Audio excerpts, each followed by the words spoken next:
सुमन, ये क्या, तुमने बाहर से कुछ खाने का मंगवाया है क्या? हाँ, वो मैंने रसोई में देखा, आप रात के खाने के लिए भिंडी काट रही हो। मेरे से सूखी रोटी सब्जी नहीं खाई जाती, इसलिए मैंने नूडल्स और मंचूरियन मंगवा लिया। बस, अब मैं तुम्हें कुछ बोलूंगी तो तुम्हें बुरा लगेगा कि मैं तुम्हें खाने के लिए टोक रही हूँ। ये रोजाना बाजार से जो तुम खाने का सामान मंगवाती रहती हो ना, सेहत के लिए कितना खराब है, ये तुम्हें बाद में पता चलेगा। मम्मी जी, दुनिया बाजार का खाती है, हम खा लेंगे तो क्या बीमार पड़ जाएंगे? ऐसा नहीं होता, ये सब बेकार की बातें हैं। मुझे कुछ नहीं होता, मैं बिल्कुल ठीक हूँ। अच्छा, मुझे बहुत तेज भूख लगी है। राजीव तो रात को लेट आएंगे, मैं तो खाना खा रही हूँ, आप खाओगे? नहीं, मैं तुम्हारे ससुर जी को पहले रोटी दे दूं, उसके बाद खा लूंगी। तुम खा लो, भिंडी रोटी लेनी हो तो ले लेना, साथ में मैंने रोटियां ज्यादा बना दी थी। ठीक है, एक ले लूंगी, रोटी मन होगा तो। सुमन अक्सर ही रोटी सब्जी बनने के टाइम पर बाजार से ऑर्डर कर देती थी, या फिर सूखी सब्जी बने तो उसके साथ कुछ और बनाने की तैयारी कर लेती थी। सुमन, आज मंडी से करेले लेते आऊं? तुम्हारे बाबूजी कई दिनों से करेले आलू प्याज की सब्जी खाने के लिए कह रहे हैं। तो हम सब क्या खाएंगे?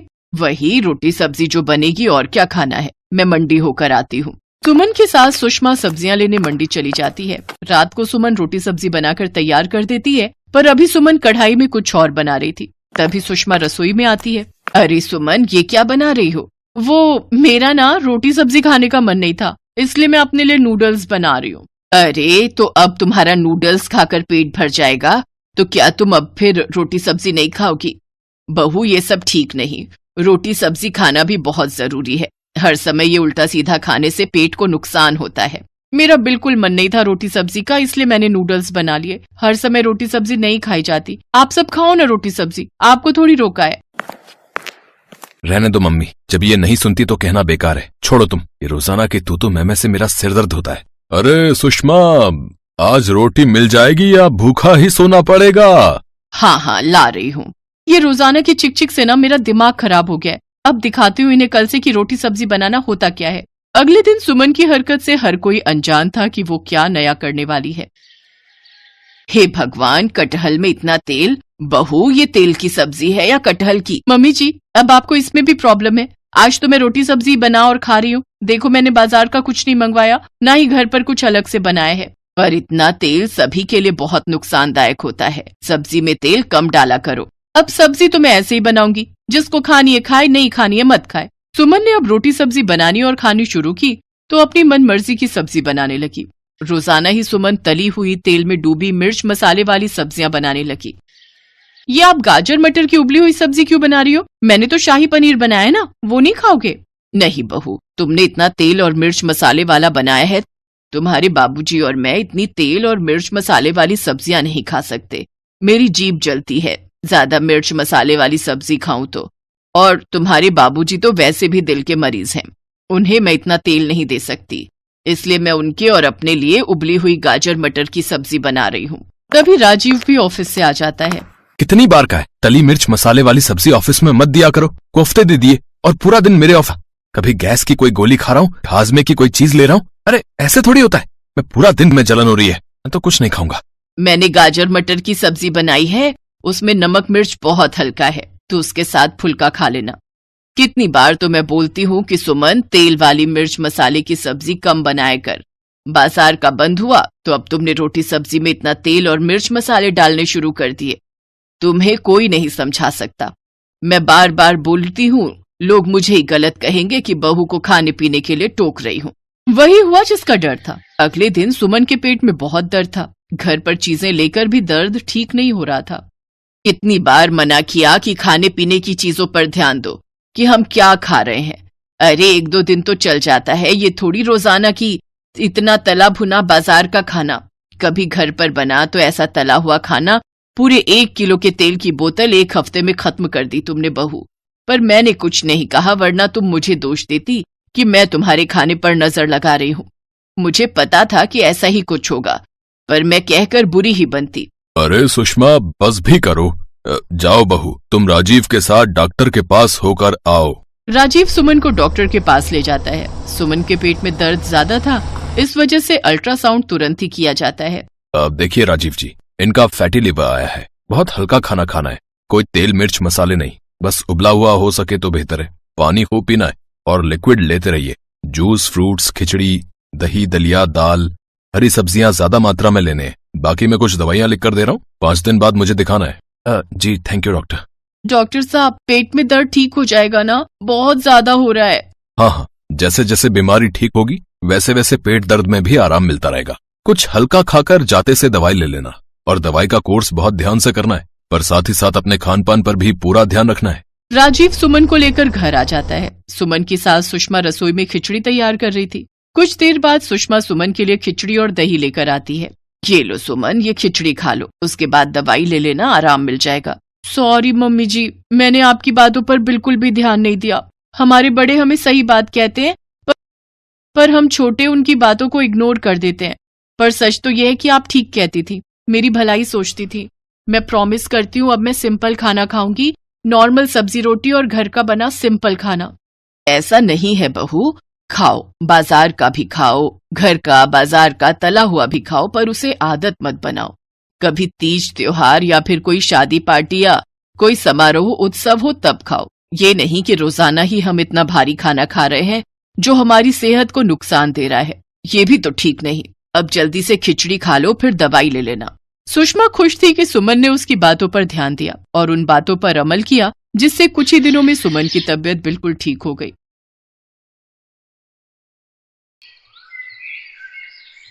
अन्नपूर्णा घर में अकेली रहती है। उसकी उम्र 50 साल है। उसका बेटा सुरेश अमेरिका में नौकरी करता है और वहीं पर एक गोरी मेम से शादी करके बस गया है, लेकिन वो अपनी माँ को पैसे नहीं भेजता है, इसीलिए अन्नपूर्णा बहुत गरीब है। उसके पास सिर्फ एक गाय है, उसका नाम है मालती। अन्नपूर्णा मालती का दूध बेचकर अपना पेट पालती है। सुन मालती, तुझे पता है मेरा बेटा अमेरिका में बहुत बड़ी नौकरी करता है। वो जब लौट कर आएगा तब देखना मेरे लिए कितना कुछ लाएगा। अन्नपूर्णा की आंखों में बहुत सारे सपने हैं अपने बेटे को लेकर, लेकिन सुरेश उसकी माँ को कभी याद भी नहीं करता। कुछ दिन बाद शाम को अन्नपूर्णा जब खाने का इंतजाम कर रही थी, तब अचानक से वहाँ सुरेश अपनी विलायती बहू के साथ आता है। माँ, मैं आ गया हूँ। अपने बेटे को देखकर अन्नपूर्णा खुशी से पागल हो जाती है। अरे बेटा, तू अचानक से कैसे आ गया? वो बात यह है कि मेरी नौकरी चली गई है। अच्छा, इसीलिए माँ की याद आ गई। अब ठीक है बेटा, कोई बात नहीं, कुछ दिन घर पर आराम कर। सुरेश की बीवी का नाम रोजी है। वो कहती है, क्या हम यहाँ रहेंगे सुरेश, इस छोटे से घर में? कितनी बदबू है यहाँ पर। हाँ बहू, वो मेरी गाय है ना मालती, उसी के गोबर से थोड़ी दुर्गंध फैलती है। तो निकाल दो उस गाय को। अरे ऐसे कैसे निकाल दूं, उसी से तो मेरा पेट चलता है। सुरेश रोजी को मना लेता है। अन्नपूर्णा उन दोनों को अपना कमरा दे देती है और खुद घर के बाहर मालती के पास सोती है। अगले ही दिन से रोजी हल्ला मचाने लग जाती है। वो सुबह उठकर कहती है, इतनी देर हो गई फिर भी मुझे मेरी ग्रीन टी नहीं मिली, कहाँ है मेरी ग्रीन टी?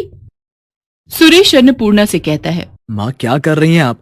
मेरी पत्नी विलायती है, उसका ध्यान तो रखना पड़ेगा ना। ठीक है बेटा, मैं अभी बना देती हूँ। लेकिन अन्नपूर्णा को ग्रीन टी के बारे में कुछ भी नहीं पता है। वो मालती के ताजे ताजे दूध से चाय बनाकर रोजी के पास ले जाती है। दूध से बनी चाय देखकर रोजी एक झटके में चाय का कप फेंक देती है। अन्नपूर्णा को बहुत बुरा लगता है। रात को रोजी सुरेश से कहती है, सुनो, मैं ऐसे यहाँ नहीं रह सकती। अरे रोजी, कुछ ही दिन की तो बात है, रह लो ना। नहीं, तुम्हारी माँ गवार है। ये घर तो तुम्हारे नाम पर है ना, इसे बेच दो और चलो किसी अच्छे से होटल में रहते हैं। अगले दिन सुरेश घर बेचने के बारे में अन्नपूर्णा को बताता है। अन्नपूर्णा रोते हुए कहती है, ये क्या कह रहा है बेटा, इस घर में तेरे बापू की यादें हैं। तभी वहाँ गांव के मुखिया चले आते हैं और कहते हैं, हाँ, ऐसे घर कैसे बेच दोगे तुम? तुम्हारी माँ कहाँ रहेगी फिर? वो सब हमें क्या पता, ये घर सुरेश के नाम पर है। हम ये घर बेचकर चले जाएंगे। आप होते कौन हो हमारे बीच में बात करने वाले? मुखिया जी बहुत अपमानित महसूस करते हैं। सुरेश घर बेच देता है और अपनी बीवी को लेकर वहां से चला जाता है। वो दोनों एक महंगे से होटल में रहने लगते हैं और इधर अन्नपूर्णा अपनी प्यारी गाय मालती को लेकर रास्तों पर निकल पड़ती है। वो बहुत उदास है और उसकी आंखों में नमी है। ये क्या हो गया भगवान, अब मैं क्या करूं? मेरे खुद के बेटे ने मेरे साथ धोखा कर दिया। अन्नपूर्णा बस दूध बेचती रहती है और उससे जो थोड़े बहुत पैसे मिलते हैं वो उससे अपना गुजारा करती है। वो रास्ते में रहती है। इसी तरह कुछ दिन बीत जाते हैं। मालती एक दिन किसी के खेत में घुस जाती है और घास खाने लगती है। ये देखकर खेत का मालिक मालती को भगा देता है और अन्नपूर्णा को आकर धमकी देता है। देख बुढ़िया, तेरी गाय अगर मेरे खेत में दोबारा घुसी तो मैं इसे मार डालूंगा। कोई उपाय न देखकर मालती एक चाय की दुकान के पास जाती है। वहां चाय के पत्तों का ढेर पड़ा हुआ था। मालती वही खाने लगती है। वो बहुत सारे चाय के पत्ते खा लेती है। उसके बाद वाले दिन सुबह अन्नपूर्णा जब मालती से दूध निकालने जाती है तब एक चमत्कार हो जाता है। दूध के बदले चाय निकलने लगती है। अन्नपूर्णा चौंक जाती है। अरे ये क्या, मालती दूध नहीं चाय दे रही है। गजब हो गया, ये तो चमत्कार हो गया। कुछ ही देर में चारों तरफ ये खबर फैल जाती है और बहुत सारे लोग गाय से निकलने वाली चाय पीने के लिए लाइन में खड़े हो जाते हैं। अन्नपूर्णा एक कप चाय 10 रुपए में बेचती है। सब कुछ देखकर मालती के चेहरे पर भी मुस्कान आ जाती है। चारों तरफ हड़बड़ी मच जाती है। वाह, ये चाय तो कितनी स्वादिष्ट है। मुझे एक और कप दो। मुझे भी दो, इस बोतल में भी दो, मुझे घर ले जाना है। अन्नपूर्णा पूरा दिन चाय बेचती है। इस तरह एक दिन में वो हजारों रुपए कमा लेती है। हे भगवान, आपका लाख लाख शुक्र है, आपकी वजह से ये चमत्कार हो पाया है। मालती भी अपनी भाषा में भगवान को धन्यवाद देती है। कुछ महीने ऐसे ही चाय बेचकर अन्नपूर्णा बहुत अमीर हो जाती है और वो रहने के लिए शहर में एक घर खरीद लेती है। चाय बेचने के लिए एक दुकान भी खरीद लेती है और घर के बाहर एक खुली जमीन भी खरीद लेती है ताकि मालती आराम से टहलते हुए घास खा सके।